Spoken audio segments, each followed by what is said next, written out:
আমরা বাঙালি, হুজুগে বাঙালি। সরি, আমাদের উচিত ওভারব্রিজ দিয়ে রাস্তা পার হওয়া। 2015 সালে বন্দরবাজারের কোর্ট পয়েন্ট এলাকায় 1.5 কোটি টাকা ব্যয়ে নির্মিত হয় সিলেটের এই প্রথম ফুট ওভারব্রিজ। বেশ ওই পর্যন্তই, এরপর থেকে আর কাউকেই ব্যবহার করতে দেখা যায়নি এই সেতুটি, বরং সন্ধ্যার পর মাদকসেবীদের আড্ডাখানায় পরিণত হয় এই স্থাপনাটি।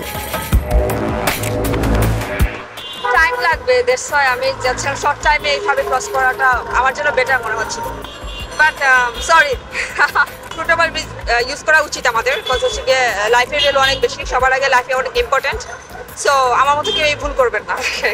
ওইটা আসলে সময়ের জন্য মনে করে এইভাবে ঘুরে তারপরে এই দিক হয়ে আবার ওই দিক হয়ে যাইতে হবে, নামতে হবে, এত কাহিনী কেউ করতে চাচ্ছে না, চাচ্ছে যে শর্টকাটে এইভাবে চলে যেতে পারবে।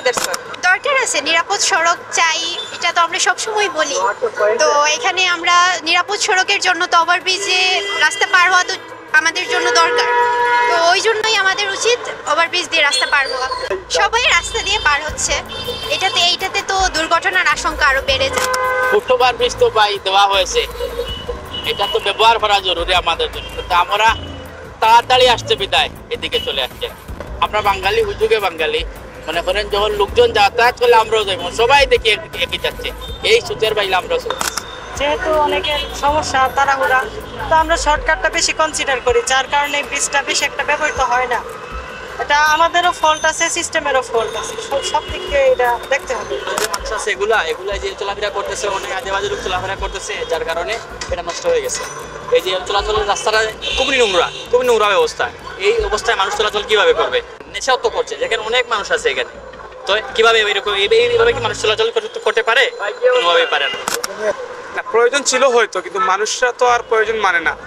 তা মানুষ যেভাবে সহজে পায় সেভাবে চলতে চেষ্টা করে। আর যেহেতু প্রয়োজন না, এটা আসলে একটা সরিয়ে ফেলাই হয়েছে। এখানে এটা প্রয়োজনে ডিস্টার্ব সৃষ্টি করতেছে। আসলে আমি কথাগুলো বলতে চাই না, কারণ হচ্ছে গিয়ে অনেক কিছুই আছে আমরা দেখাতে কি করতে ইচ্ছে হয়। ঢাকাতে আসছে মানে সিলেটে করতে হবে, এরকম একটা ট্রেন্ড চালু হয়েছে। তো ঢাকাতে আসছে বলে সিলেটে করতে হবে, রাজধানীতে আসছে বলে সিলেটে করতে হবে, এরকম আসলে না। যে জায়গায় যেটা প্রয়োজন, যে জায়গার প্রেক্ষাপটে যেটা প্রয়োজন সেটাই করা হয়েছে। আসলে এটা যখন তৈরি করছে ওই সময় আমি ওই রকম মানে ধারণা ছিল না। 1.5 কোটি টাকা আসলে এটা কোনো হিসাবের পয়সাই না। কোটি শত কোটি টাকা লুটপাট হচ্ছে বিভিন্ন উন্নয়নের নামে, মানে 1.5 কোটি তো আসলে হিসাবের কিছুই না। ওই হিসাবে ন্যূনতম কর্মীরও 100 কোটি টাকার মালিক, তো 1.5 কোটি আসলে তেমন না। আমার মনে হয় আর বেশি হওয়ার কথা এই ব্রিজে খরচ। 1.5 কোটি হলে তো ভালোই কাজ হয়েছে, আর 1.5 কোটির উপরে হওয়ার কথা। আসলে আমরা এটা করি না, ব্যবহার করি না, আর এটা পরিত্যক্ত হয়ে গেছে। অনেক ময়লা আবর্জনা, এই জন্য মানুষ মানে চলাফেরা করে না। এজন্য মানে 1 সেকেন্ডে মানুষ চলে যায় জীবনের রিস্ক নিয়ে। এটাই মানুষ, এটাই আমরা। এই ফুটপাথটা কিন্তু অরিজিনালি সিস্টেমাইজ নাই, এটা অন্য সিস্টেমে দিলে মানুষ ব্যবহার করতো। আর এগুলো মানুষের জন্য শরীরের ভাবেও ক্ষতিকর। এটা অন্যদিকে দেওয়া দরকার, ও সুপার মার্কেটের সামনে দেওয়া দরকার ছিল। সুপার মার্কেটের সামনে দিলে মানুষ ওদিক থেকে আসতে পারতো, খুব ভালোই হইতো। এখানে দেওয়ার কোনো কারণই নাই, ওইটা আরো অসুবিধা করতো। রাত্রে দিনে পকেট মাইরে আমরা এখানে দোকানদারি করি, আমরাও কিছুটা দেখি। আমরা বলতে পারি না দোকানদার মানুষ, এটাই তো মানুষের শর্টকাটে মনে করেন এই সাইডের থেকে ওই সাইডে যাই। আমরাও মসজিদে যাই, উপরে দিয়ে যাই না, নিচে দিয়ে যাই না, এই কারণে শর্টকাটে যাই।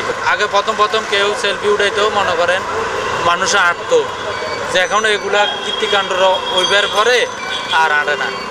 পকেট মায়ের মনে করেন আবর্জনা এগুলা লাগে।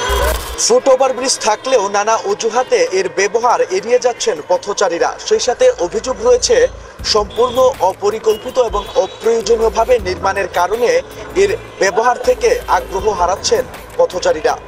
নিবেন্দু তালুকদার, সিলেট ভিউ, সিলেট।